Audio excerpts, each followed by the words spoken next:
Cartoon story.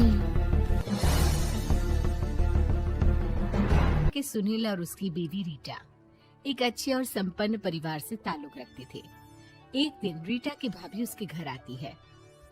Rita, तुझे तो पता है तेरा भाई कुछ नहीं करता, ऊपर से 2 बच्चों की जिम्मेदारी, बेटी भी बड़ी हो गई है। तू तो बुआ है, कुछ मदद कर सकती है तो कर देना। कहाँ पैसे हैं भाभी, बस समझ लो किसी तरह हम लोग भी दिन काट रहे हैं। 2 ही तो कार है और मेरी बेटी भी बड़ी हो रही है। अब उसके लिए कार लेनी है तो 10 लाख का खर्चा तो लग ही जाएगा। तभी वहाँ सुनील आ जाता है। अरे शशि, क्या है, तू हमेशा पैसों के लिए परेशान क्यों रहती है? वैसे क्या जरूरत थी बेटी की शादी इतने बड़े घर में तय करने की? अरे पैसे नहीं थे तो ऐसे ही कर देती कहीं शादी। इतने बड़े होटल में क्यों कर रही है शादी? लेकिन यहाँ तो मामला शादी का है, डेट तय है। दरअसल तेरे भतीजे के पीएफ के पैसे आने हैं, पर उसमें देर हो रही है। जैसे ही पैसे आ जाएंगे मैं तेरे अकाउंट में डलवा दूंगी। ठीक है, हम लोग सोचकर बताएंगे। तभी वहाँ भतीजा आ जाता है।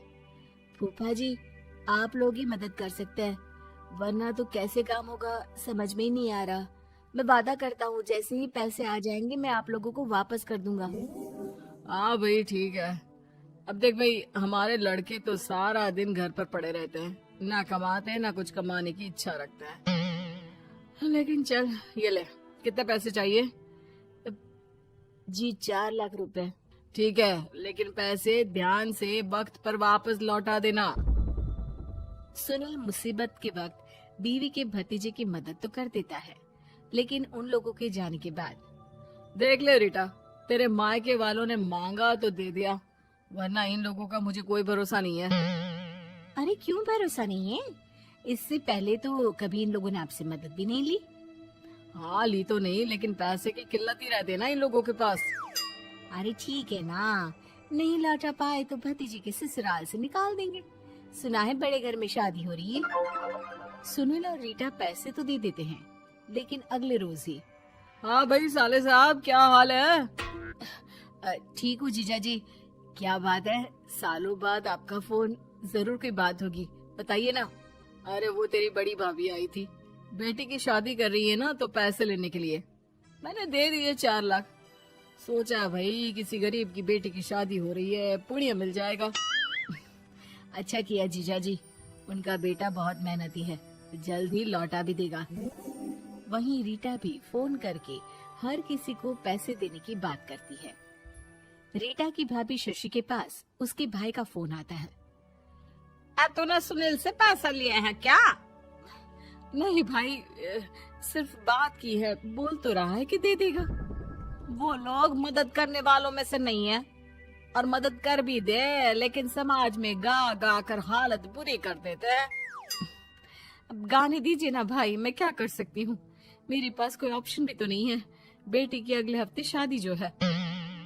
शशि की बेटी की शादी हो जाती है, लेकिन शादी के 1 महीने बाद ही सुनील का फोन भतीजे के पास आता है। हाँ भाई, शादी तो हो गई हम लोगों की दुआ से। अब देख, ऐसा ही फायदा होता है पैसे वाले रिश्तेदार हो तो। तेरे वक्त पर हम कैसे खड़े हो गए थे, लेकिन अब पैसा लौटा दे भाई। जी, मैंने पीएफ के लिए अप्लाई कर दिया था, उसकी नोटिफिकेशंस मैं आपको भी भेज देता हूँ। मुझे लगता है 10 दिन में पैसे आ जाना चाहिए। जैसे ही पैसा आएगा मैं आपके अकाउंट में डाल दूंगा।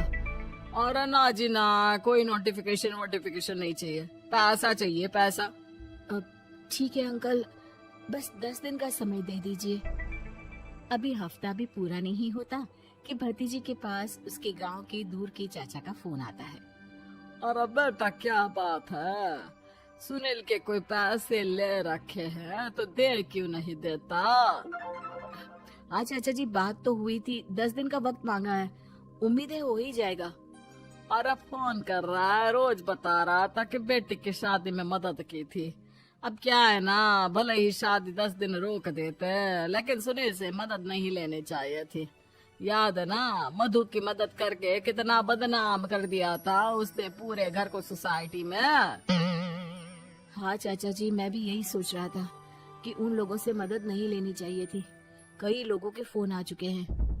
वही रीटा अपनी भाभी को फोन कर देती है। क्या है भाभी, कब पैसे लौटाओगी? पता है ना ये कितना बोल रहे थे, तुम्हारे बोलने पर मैंने पैसे दिए हैं। भाभी अब तो आपके बेटे की कार बेच दो और हम लोगों के पैसे दे दो। अरे लेकिन रीटा, बात तो 3 महीने की हुई थी ना, अभी तो 2 महीने भी नहीं हुए पैसा लिए, थोड़ा तो सब्र करो। नहीं नहीं भाभी, वैसे मेरा बेटा डिक्कू आ रहा है आप लोगों के घर रहने के लिए, उसको अच्छे से खिलाना पिलाना, समझी? भाभी को समझ में नहीं आता कि वो क्या करे। वो बेटे से बात करती है। अरे माँ, इन लोगों से मदद लेकर सच में बहुत बड़ी गलती कर दी। मुझे खुद समझ में नहीं आता कि कैसे इन लोगों के पैसे जल्द से जल्द दे दूं। तभी डोरबेल बजती है और रीटा का बेटा डिक्कू घर में आता है। आओ बेटा, मामी के घर पहली बार आए हो रहने? आप पापा बोल रहे थे कि आप लोग पैसे का ब्याज तो दे नहीं पाओगे, तो तब तक मैं यहीं रह लूं।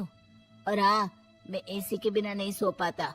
आप लोग अपना देख लेना और पैसे जल्दी लौटा देना, क्योंकि मैं थोड़ा जल्दी जाना चाहता हूँ। रीटा का फोन शशि के पास आता है। भाभी, पैसे कब तक दोगे? बेटी की विदाई के बाद शशि के घर का माहौल बिल्कुल बदल जाता है। वो हर वक्त बेटे से उसके पीएफ के पैसे पूछती, और पीएफ यानी कि सरकारी काम आजकल में पूरा 1 महीना और बीत जाता है। भाभी, मैं और ये अमेरिका जा रहे हैं, घूमने के लिए पैसों की बहुत जरूरत है। रीटा, मैं पूरी कोशिश कर रही हूँ कि जल्द से जल्द पैसे का इंतजाम कर दूं, लेकिन पक्का नहीं बोल सकती। तभी सुनील का फोन भतीजे के पास आता है।